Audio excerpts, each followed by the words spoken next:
I'm going to switch gears. We go from a classroom teacher to, obviously I don't have a classroom, and then could have talked about his. I wish I had a cool acronym like he does, but I don't. But I sent out the survey. Thank you for those of you who responded. We got 31 responses in about a half a day, so that was great. What do our teachers think? So you saw the info on what our students think of our teachers. Well, what do our teachers think that they're doing? So, 4 was, they feel like 1 was none and 5 was perfectly. So most of the people who responded, most of our teachers were saying that they feel like they do connect with their students.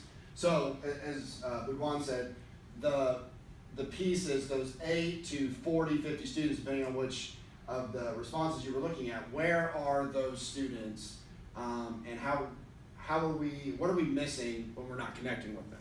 So that's what we're going to try to go over. The teacher-student relationships. They're always looking for a reason to respect you. And I mentioned in the last session, what we hear a lot when what comes through our office is kid will come in with a question or an issue, and we'll say, okay, what's going on?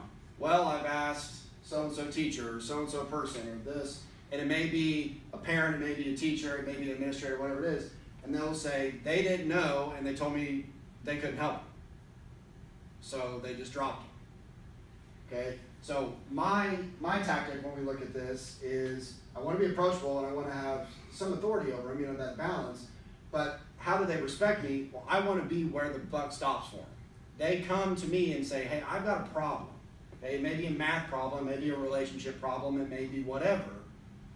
But if I don't know the answer, I'm going to find out what the answer is, and I'm going to be the one that's going to tell them that. Okay? I want to be the one that helps you. I want every one of them to know that. And so when they come see me, we talk about that. Always positive. Okay? I really do not like being negative. I don't like yelling. And for those of you who've been around when I'm coaching, I don't really like doing that. But the reason I don't like doing that is because if I do need to yell, they're going to know that there's something off. Okay? I try to be positive. I follow Don Meyer on Twitter. He's a coach, and it's shout praise, whisper criticism. Okay? And that's what I like to go by. Okay? I want to celebrate the things that they do well, even they may be small. Okay? But they have enough people telling them what they're doing wrong all day long. They don't need me telling them to do that. So this guys, and I'm not talking down to anybody. I'm just telling you this is how I like to approach conversations when I talk to kids. So we want them to feel welcome, and everyone in here, okay, if we have a common interest, or I find a common interest, and Cody will talk about that here in a second, if you have a common interest, it's a lot easier to have a conversation with somebody, right? If it's awkward, why is it awkward? Because we don't know what to say, we don't have anything to say, okay? So, and Cody will address this a little more, but how do we find those interests? We'll take time to ask them. What did you do this weekend? Okay, what events? How was homecoming? How was court warming? How'd the game go? How was the band concert? We all know that stuff's going on. Okay, you can ask them about it. They want to tell you, and they will tell you. Okay, now if they're in a bad mood, okay, we all have bad days, but showing them that there is an interest there is one of the things that I like to do as well. And I ask this of myself all the time. Okay, and we ask them to get involved, and again, Cody will cover this with extracurriculars, but we say, you got better grades if you're, involved in multiple things, at least one activity, and the studies show all this goes up, except we're not.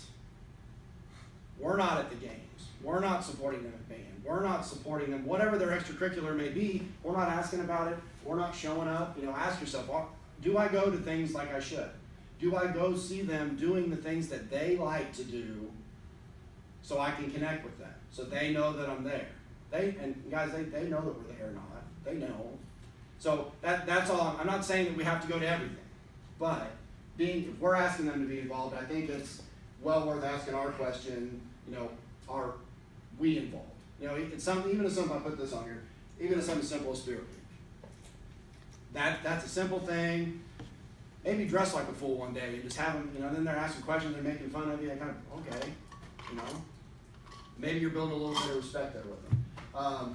And I put this on here, so this is kind of the number one go-to thing that I have as far as helping students. So if a student comes into my office, as again, we get, I know there's two sides of the pie to this, okay, right? Somebody sits on the side of the fence and says, well, I want to help everybody. And that's kind of where I would go. Then you've got the other side that says they're a high school student, suck it up, you need to be able to figure this out on your own. Okay, then the two extremes.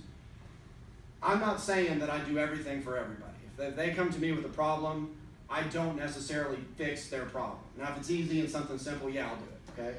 But for the example, let's say a kid wants to know scholarships, what does it take to get into a college, what colleges have this, what colleges have that, what scholarships are available for them, where should I go to school, what schools have theater, this, that, whatever it may be.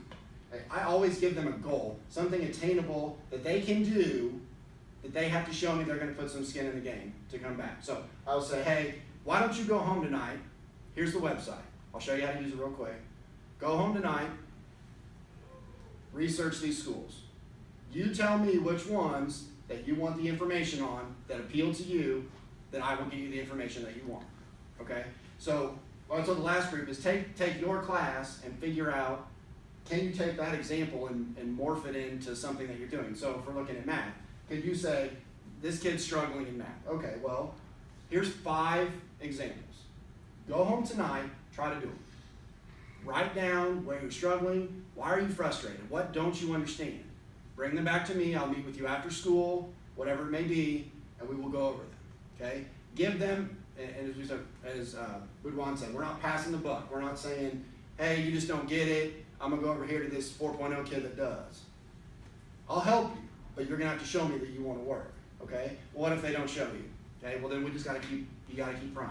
And why didn't you do it? Well, I didn't want to do it. Okay, well I understand, but we need to work, and then maybe you sit down and work it through with them, okay? They need us, and they want to know that we want to work for them. And that's my approach. I want to be the one that they know they can come to, even if I don't know how to solve the problem, I'm going to be the one that's going to find out how to solve the problem. All right?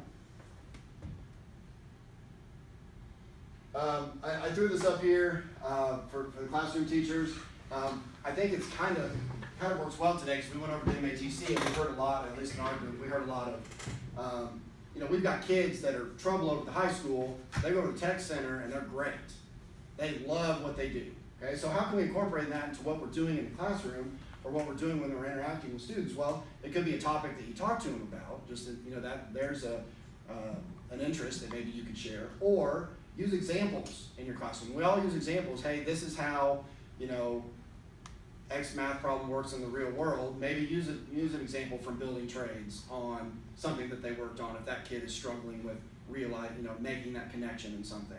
Or, I'm not quick enough to come up with something with a foreign language, but, or government. But, is there something over there that you can use their interest in to put it back to the topic that you're talking about? I really think that if we can get engaged in conversation and they know that you're at least interested or wanting to know about what they like, they'll open up to you. Because I know nothing about half the stuff that's over at the tech center. I couldn't tell you anything about a car. Okay, but there are kids that do, and I'll listen to them. Okay, but I don't know what they're saying, but I want to listen to them. And I want to take an interest in what they're talking about. And again, Coach McDowell is going to go in a little bit more detail on that with his. So this is what you guys said as far as building relationships. What do you do in the classrooms? So team building activities, one-on-one communication. We have shared interests, engagement, help when needed. All that stuff we covered in this presentation. So we all know what we're doing, and we're all saying the right things. It's what we hope you get out of this today is the application from how can we take and hopefully use some of our examples and use that in your classroom to get to everybody. And I know we're not going to get to everybody, but we want to be doing as best we can. And I know Mr. Budwan said, you're teachers, but we're all part counselor too. They all maybe need some help, and maybe they trust you, and you lose that if you say, kind of push them off to the side. Maybe not intentionally, but maybe you're having a rough day. and I mentioned this in the first classroom too, or first session too, is I heard too, well, I don't have a whole lot of time. I'm teaching all these classes, I've got a lot of kids, I understand that too. And I'm saying that I can get to everybody, and I know I don't teach, but I've got 700 kids that you're trying to work with and trying to help.